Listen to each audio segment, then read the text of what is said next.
Hello, Leo. Thank you for joining me for your monthly forecast for March. This month begins in scintillating fashion. Uranus, the planet of restlessness, has been in a very freedom-loving part of your scope for some years. But he's joined in the first 4 days by Mars, the planet of drive, but the planet of instant gratification. If there's any situation in your life which has felt really like a weight around your shoulders, the chances are you're going to try to punch your way out of it as this month begins. This can be an exhilarating time for you. In fact, the whole of March can be one of new discoveries, travel, higher education can feature much more in your thinking, or perhaps you're just going to find yourself breaking out of some patterns that have basically been in existence in your situation for some time.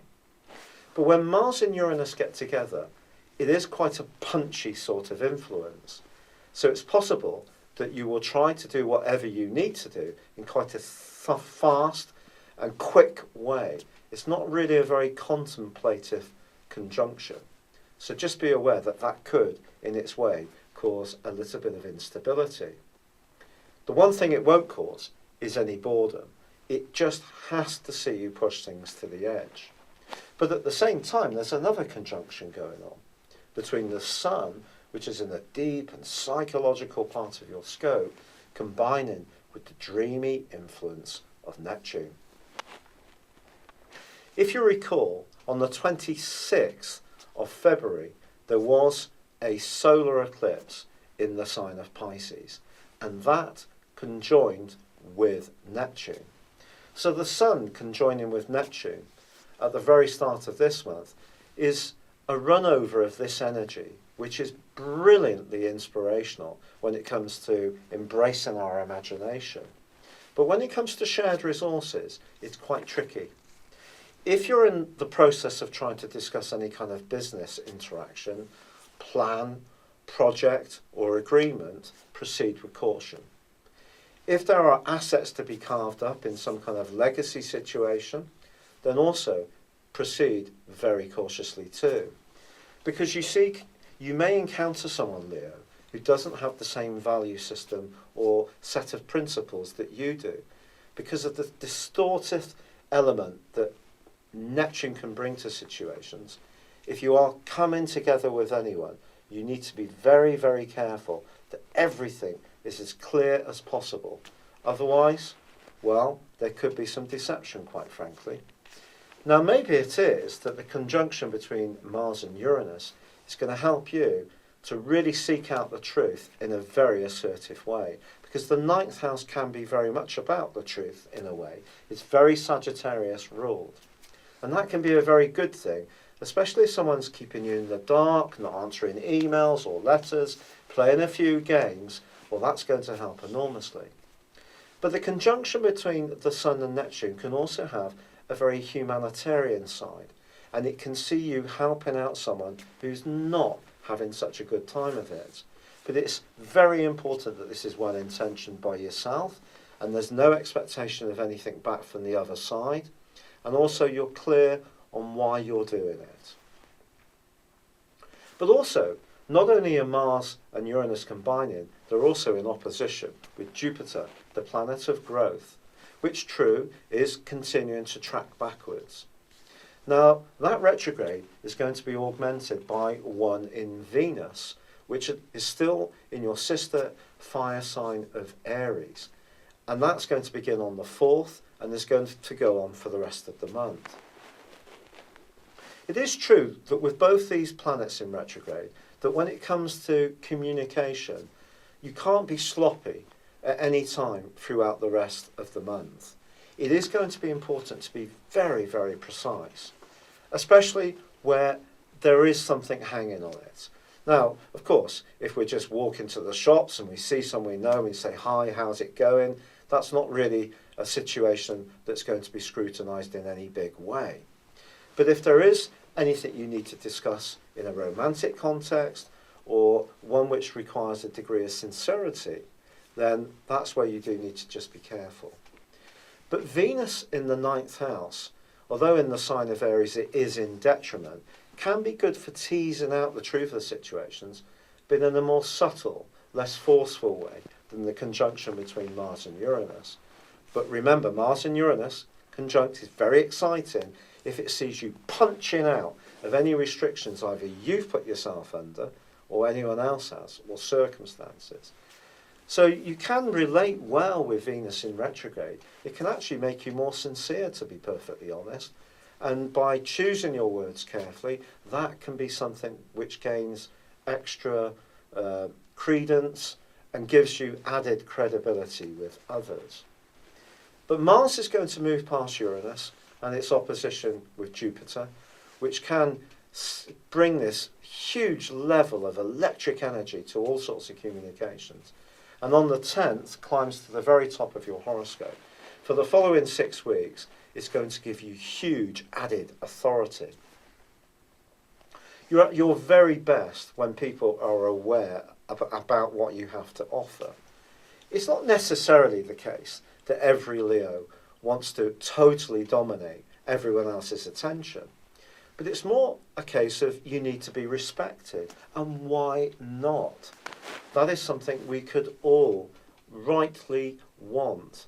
And Mars, for the following 6 weeks, is going to give you a fabulous opportunity to showcase your talents, apply for jobs, take some very bold moves around your worldly involvements and your goals and ambitions. But it's also important that you stay humble, that you don't, that's not to say you're not going to stay humble, but if you can balance the gentleness that comes from Venus with the added authority that comes from Mars, you can make this work superbly well for you. By the 11th, there is a full moon, however, and it's a full moon which is going to be about resources. And it's important to make sure in the following 2 weeks that you're able to justify any big expenditure, whether it's on property, new cars, extensions on houses, very expensive holidays, whatever it might be, that you can actually truly afford it. And if you can, fine. If you're trying to manage your resources on a much more finite basis, it's possible that you could be a bit nervous by this particular full moon. But I want to reassure you, because Jupiter, the planet of growth, yes, it may be tracking backwards, but it's forging a really neat angle to the full moon in Virgo. So if there are discussions to be had, or you need to make transactions, move lenders in financial services, or whatever you're trying to do, some good fortune can be attached to this as long as you're not sloppy and your attention to detail is good. What's going to help you fabulously is that on the 14th, Mercury moves into Aries. Here, it really is going to give you an appetite to expand your world.